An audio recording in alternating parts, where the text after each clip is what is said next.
Update 17 has been released for Hell Let Loose, and it brings the new Tobruk map and a bunch of buffs to flamethrowers, precision strikes, as well as new ways to earn XP during matches and new levels of structured durability.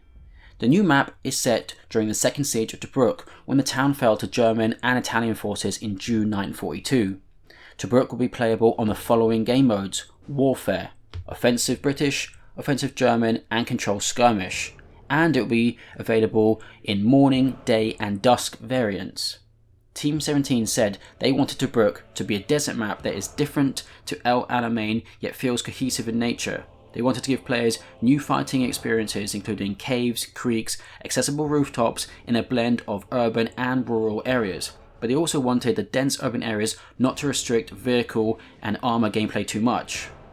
The other thing coming with Tobruk is its own dynamic weather system, with varying intensity of sandstorms, similar to the weather systems of Elsenborn Ridge, which has variable snowstorms. However, this updated system adds an extra layer of randomness to the weather patterns. In the previous version, the weather would cycle through various intensities at predictable intervals every 2 to 5 minutes, although always ending in an extreme setting before cycling back down. However, the new system alters this behaviour, making it less predictable when an extreme weather event will occur.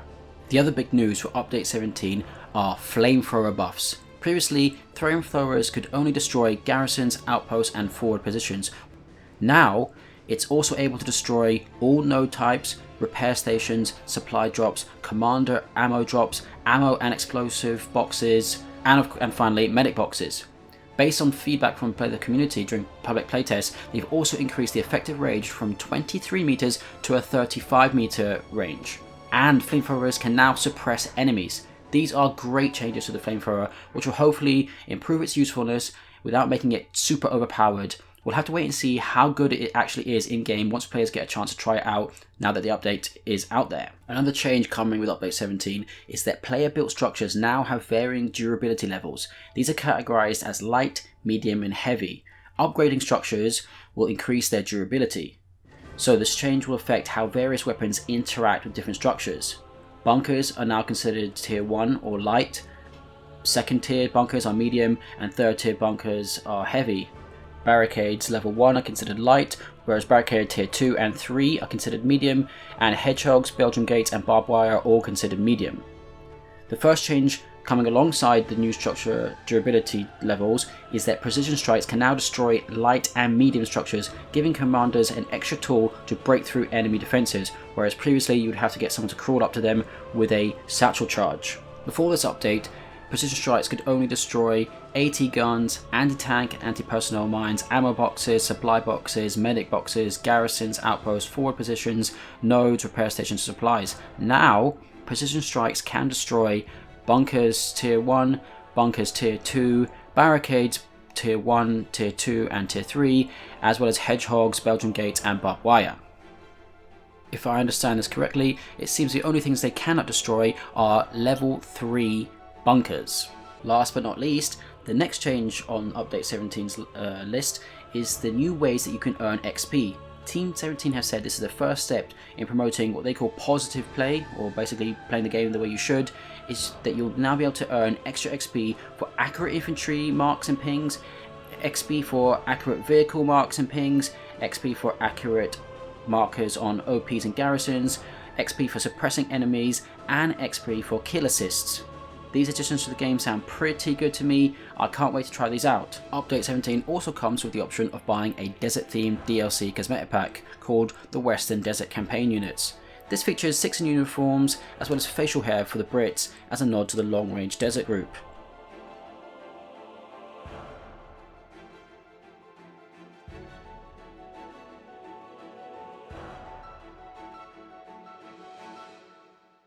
So I've covered what we are getting in this update, but now let me share some thoughts on what is missing. Tobruk will be the second desert map for Hell Let Loose, but some of the glaring omissions from El Alamein are still here for Tobruk. Before I explain what I mean, let me just say I've had the chance to play Tobruk a few times before the release of Update 17 during public playtests, and it is good. I genuinely enjoyed the experience of those playtests, but I can't help but notice that some key things are missing from both the current desert maps. The main missing elements include the lack of an Italian faction. with all their cool weapons, vehicles and uniforms. They were heavily involved in the Western Desert campaign, and not including them in either of the 2 desert maps just seems like a massive missed opportunity to add a much requested new Axis faction to the game. I know adding a whole new faction is a lot of work, but after years of playing as either the Germans or against the Germans, it would be great to get a new Axis faction before, I don't know, 2030? The other missing elements is historically accurate weapons, as well as vehicles for the 1942 setting for the British and even the Germans. This one is a bit odd because the devs have restricted some weapons. For example, the Germans correctly don't have access to the SG-44 or the Gewehr 43, and the Brits don't have the Gammon bomb in their arsenal for the desert maps, but both the Brits and the Germans are running around in 1942 with Piat anti-tank launchers and Panzerschrecks, both of which did not see service until 1943. They should be armed with Boys and Panzerbücher 39 anti-tank rifles and utilising deployable anti-tank guns.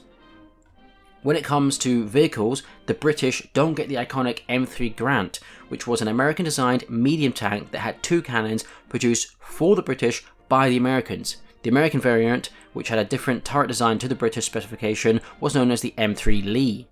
The Brits also don't get their famous Matilda or Valentine tanks, which were widely used in North Africa. Meanwhile, the Germans don't get their iconic Panzer II, Panzer IIIs or short-barreled Panzer IVs.